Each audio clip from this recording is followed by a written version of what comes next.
দুনিয়াতে মানুষ তালাশ করলে দেখা যায় আমলের মধ্যে লৌকিকতাটাই সবচেয়ে বেশি, রিয়াটাই সবচেয়ে বেশি। এই জন্য আল্লাহ কোরআন শরীফে বলছেন, فَمَنْ كَانَ يَرْجُو لِقَاءَ رَبِّهِ فَلْيَعْمَلْ عَمَلًا صَالِحًا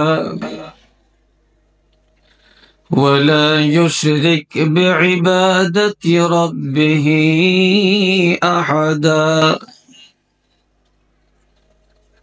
সব আমার দিকে তাকাবেন,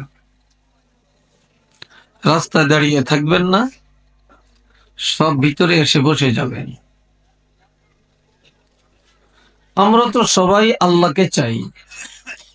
জোরে বলেন, কাকে চাই? আওয়াজটা ভালো হইছে না। আমরা কাকে চাই? আমরা এখানে আসছি কার জন্য? আল্লাহর জন্য, আল্লাহকে পাওয়ার জন্য। আর আমাদের আল্লাহ পাক বলছেন, যারা তাদের চলা ফিরা, উঠা বসা, লেনদেন, খাওয়া দাওয়া সবকিছুতে আল্লাহর দিদারের আশা রাখে, যে আল্লাহর সাথে সাক্ষাৎ হবে, এই কামনা যারা করে, তাদের উচিত তারা যেন নেক আমল করে। কোন আমল? নেক আমল। তারা যেন ভালো কাজ করে, সুন্নত তরিকায় আমল করে। ওয়ালা ইউশরিক বিইবাদাতি রাব্বিহি আহাদা। ইবাদতের মধ্যে আল্লাহর সাথে যেন কাউকে শরীক না করে। অর্থাৎ ইবাদতটা যেন আল্লাহর জন্য করে, ইবাদতটা যেন কোন নামের জন্য, লৌকিকতার জন্য, কোন মানুষকে খুশি করাবার জন্য না করে।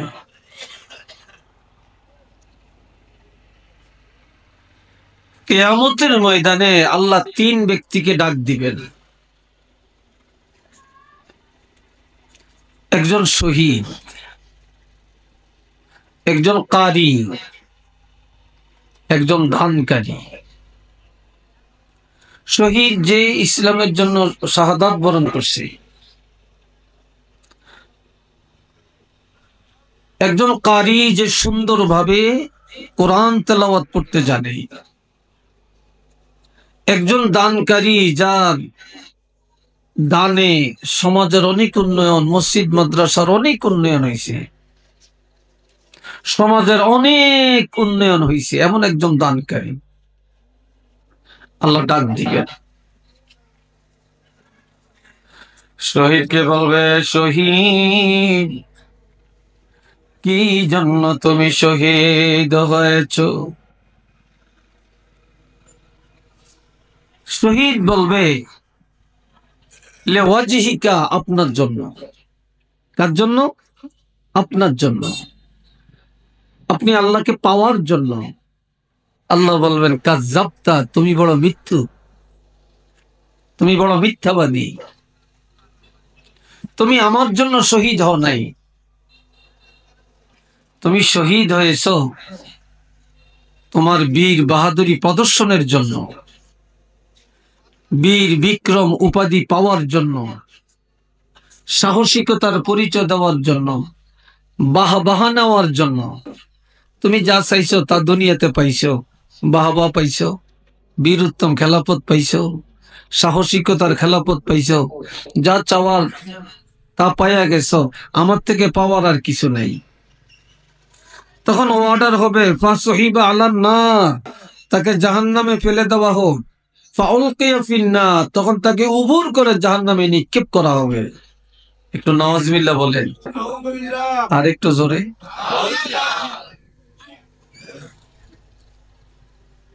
কারি সবটাকে ডাক দিবেন, এ কারি সাহেব, এত চমৎকার ভাবে কোরআন শরীফ পড়লা, কারণটা কি? অনেক কারি সাহেবরা দেখবেন কানে ধরিয়া কেরাত পড়ে, মাশাআল্লাহ খুব সুন্দর।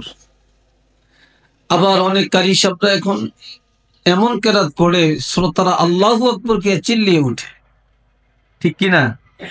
চিল্লিয়ে উঠে, বেশ ভালো শ্রুতি মধুর আওয়াজ। আর এই তেলাওয়াতটা যদি আল্লাহর জন্য হয়, নূরুন আলা নূর, ভালোর উপরে ভালো। আবার অনেকে যাদের পুরস্কার পাওয়ার আশায়, বাহবা পাওয়ার আশায়, প্রথম স্থান অধিকারের আশায় এটা করে। আজকাল অনেক বক্তা হুজুররাও ওয়াজের মাঠে উঠা এমন কেরাত পড়ে, আল্লাহ মাফ করো, জানি না অন্তরে কি আছে। আবার শ্রোতারা যদি জোরে আল্লাহু আকবার কে চিল্লিয়ে না উঠে, মন খারাপ হয়ে যায়, ঠিক কিনা? মনটা খারাপ হয়ে যায়, চিল্লি আল্লাহু আকবার বলতে হয়। এরপরে কানে ধরিয়া তো কত এমি হিমি অমি কত কিছু যে করে, ঠিক নাই, হিসাব নাই। আর এগুলোকে আমরা আবার একদলে পছন্দ বেশি করি, ঠিক না? পছন্দ বেশি করি। আপনার ওই দিকে চাচ্ছেন কেন, আমার দিকে চান? আল্লাহ ডাক দিয়া বলবেন, কারি সাহেব কে জন্য এত সুন্দর কোরআন পড়ছো? কারি সাহেব বলবে, আল্লাহ আপনাকে পাওয়ার জন্য, লেওয়াজিহিকা, আপনার সন্তুষ্টির জন্য। আল্লাহ বলবেন, এই কারি সাহেব কাজ্জাবতা, তুমিও মিথ্যাবাদী। আমি আল্লাহকে রাজি করার জন্য কোরআন পড়ো নাই, তুমি অহংকার প্রদর্শনের জন্য, বাহবা নেওয়ার জন্য, পুরস্কার অর্জনের জন্য তুমি কোরআন পড়েছ। মানুষ তোমাকে বড় কারি বলবে, সুন্দর কেরাত বলবে, এতে তুমি পুরস্কার পাইবা, সুনাম বাড়বে, সুখ্যাতি বাড়বে। তো যা চাইছো তা তো দুনিয়াতে পাইয়া গেছো। আমার কাছে পাওয়ার আর কিছু নেই। তুমি আমারে চাও না, তুমি চাইছো দুনিয়ার মানুষের মুখের ভালোবাসা, পাইয়া গেছো, আমার কাছে কিচ্ছু নেই। তখন অর্ডার দেওয়া হবে, তাকেও জাহান্নামে ফেলে দাও। ফেরেশতারা তখন তাকেও উবুর করে জাহান্নামে ফেলে দিবে। আরো আসতে বলেন। এবার দানকারীকে বলবে, দানকারী তুমি লাখ লাখ টাকা দান করছো, মাদ্রাসা করছো, মসজিদ করছো, মক্তব করছো, রাস্তা করছো, গরিবের দান করছো, আবার তোমার নামের শেষে দানবীর। আপনাদের দেশে আসেনি বিশিষ্ট দানবীর, ঠিক না? এটা না লেখলে কলিজা ফেটে যায়। আমি এত টাকা দান করলাম, আমার নামটা এইভাবে লেখলো, তো দানবীর লেখলো না। এটার উদ্দেশ্য, এতে দান করবে, সুনাম বাড়বে, সুখ্যাতি বাড়বে, এতে সভাপতি বানাবে, মসজিদ কমিটির বড় পদে রাখবে, সমাজের মধ্যে একদিন মেম্বারিক দাঁড়াইলে, আর একদিন চেয়ারম্যানের খাড়াইলে, এতে বিনা কন্টেস্টে পাস করিয়া যাইব। কি ঠিক কিনা? এমন আছে কিনা? তাহলে তোমার দানের উদ্দেশ্য তো আমি আল্লাহর জন্য না, তুমি দান করছো মানুষের জন্য। তো যা চাইছো তা পাইছো, যা চাইছো তা তো দুনিয়াতে পাইছো, আমার কাছে পাওয়ার কিছু নাই। তখন অর্ডার দিবে, তাকে জাহান্নামে ফেলে দাও। তখন ফেরেশতারা তাকেও জাহান্নামে ফেলে দিবে। একটু চিল্লিয়া বলেন না নাউযুবিল্লাহ। অনেকে রাস্তা দিয়ে হাঁটে, আমি একটু আস্তে আস্তে ছোট ছোট দুই চারটা কথা বলবো, শুনবেন তো আপনারা? আমি আবার বেশি জোরে পারি না। রাস্তা দিয়ে হাঁটে, কি কথা ঠিক কিনা? আবার আমাদের মধ্যে কিছু বক্তা হুজুররা আছেন, মাশাআল্লাহ, আবার ইউটিউব ভাইয়েরা তো প্রচার করবো, এরা মূল্য তো কই যারা ভাড়িয়ে যাইব, ঠিক নেই? এরা এই ওয়াজ করে আর তসবিহ একটা হাতের মধ্যে, এটা কি দরকার? এটা আপনার, এটা তো নফল ইবাদত। তাহাজ্জুদের নামাজ আল্লাহ কি দিনের 12টায় পড়তে বলছে, না রাতের অন্ধকারে পড়তে বলছে? শেষ রাত পড়তে বলছে। অর্থাৎ নফল ইবাদত যত আছে আপনি গোপনে করবেন, কথা বুঝছেন? আর ফরজ ওয়াজিব সুন্নত এগুলো আপনি প্রকাশ্য করবেন, তবে অহংকার করা যাবে না। এখন তসবিহ পড়বেন, এটা তো নফল ইবাদত। আউয়াবিন পড়বেন, ইশরাক পড়বেন, নফল ইবাদত। তাহাজ্জুদ পড়বেন, নফল ইবাদত। কোরআন পড়বেন, নফল ইবাদত। সুবহানাল্লাহ বলবেন, নফল ইবাদত। যত গোপনে করবেন তত ফায়দা বেশি। এখন এই যে তসবিহ পড়তেছে, তাহলে এটার মধ্যে অহংকার আছে কিনা? চিল্লিয়া বলেন, আছে কি নাই? সারা জীবন পড়লে কি লাভ হবে? আল্লাহর কাছে এটা কিছু পাবেন? কিচ্ছু পাবেন না। আমার চাঁদপুরে আমার মাদ্রাসার সামনে এক লোক সকাল 8টার সময় বসে বসে চা খাইতেছে। ওই দিন আবার আমার মাদ্রাসায় জরুরি কাজে, যেখানে আমি 9:30 9:30 মাদ্রাসায় উপস্থিত হই, আমি ওই দিন 8টার সময় উপস্থিত হয়ে গেছি, খুব জরুরি কাজ ছিল। উনি দেখে আমাকে, হুজুর আসছেন এত সকালে, আসেন একটু চা খাই। টাইম না বসাইছে, বসাইছে, বসে চাটা খাইতেছে। বেশ পরে দেখি উনি, ওহ চোখটা জলে, ওহ চোখটা জলে। তো কি হয়েছে আপনার চোখ জ্বলে কেন? আমি রাত্রে উঠছিলাম, তাহাজ্জুদ পড়তে মসজিদে আসছিলাম, তাহাজ্জুদ পড়ি আর বাড়ি যাই না, দোকানে এসে চাটা খাইলাম, এখন বাড়ির যাবো, চোখ জ্বলে। তা আমরা তাহাজ্জুদ পড়তে মসজিদে আইছেন, আপনার কেউ জিগাইছে? কি বলেন, কেউ জিগাইছে? আপনার বলার দরকারটা কি? তাহলে বুঝাইছেন আপনি এলাকার মধ্যে বড় একজন আবেদ, আপনি তাহাজ্জুদ গুজার, আপনি একজন দরবেশ, আপনি একজন ওলি, নাম ফুটাইতে নাইছেন। কি কথা নেই কিনা বলেন? নাম ফুটাইতে নাইছেন। নাম ফুটানোর লাই সারা জীবন আপনি তাহাজ্জুদ পড়লে আপনি তাহাজ্জুদ গিয়া কি পার হইতে পারবেন? পারবেন না।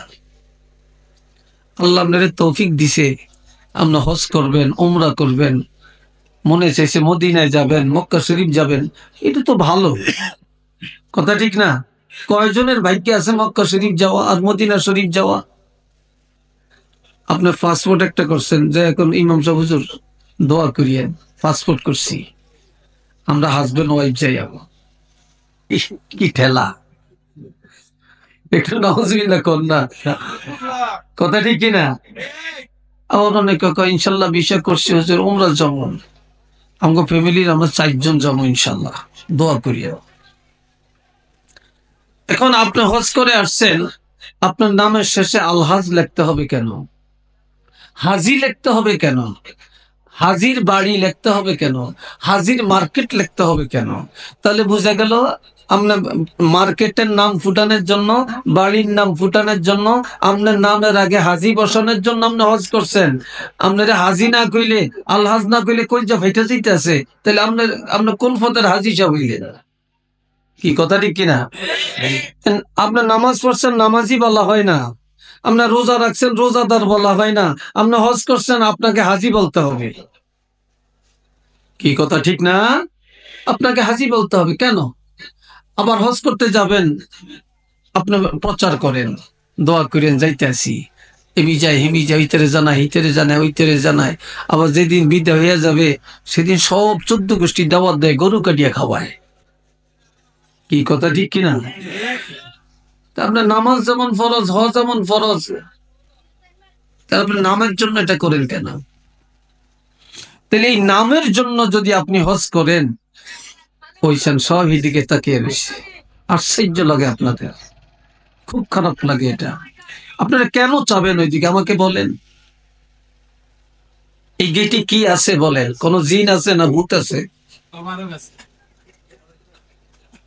এটা তো আশ্চর্য না। আমার কথা বুঝেন না? না আমার কথায় কোন আপনাদের দুঃখ লাগে? তো এইভাবে যদি আপনি জীবন ভর কয় ইনশাল্লাহ হুজুর দোয়া করিয়েন যে এই 30 বার হজ করছি, এইবার গেলে 31 বার হইব। কি কথা ঠিক কিনা? আবার কমরকে 40 বার হজ করছে, তা আপনি নামের জন্য না করছেন। আপনি 40 বার না, আপনি 80 বার হজ করেন, নামের জন্য যদি করেন, এই হজ দিয়া কি আপনি জান্নাতে যাইতে পারবেন? পারবেন না। এই জন্য প্রত্যেকটা ইবাদত অল্প হোক, যদি ইখলাসের সাথে করেন, আল্লাহর জন্য করেন, কসম আল্লাহ, এই অল্প ইবাদতে আপনি জান্নাতে যাইতে পারবেন, আপনি জান্নাতে যাইতে পারবেন। আমাদের মধ্যে তো এগুলো নাই। والعاملون كلهم هلك إلا المخلصون।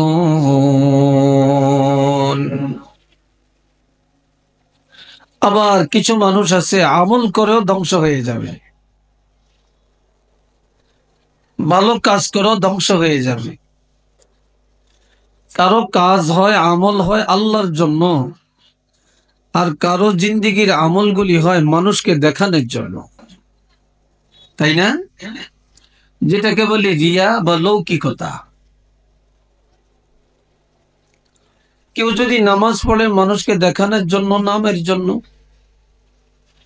কেউ যদি দান করে নামের জন্য, কেউ যদি ওয়াজ করে নামের জন্য, কেউ যদি মসজিদ করে নামের জন্য,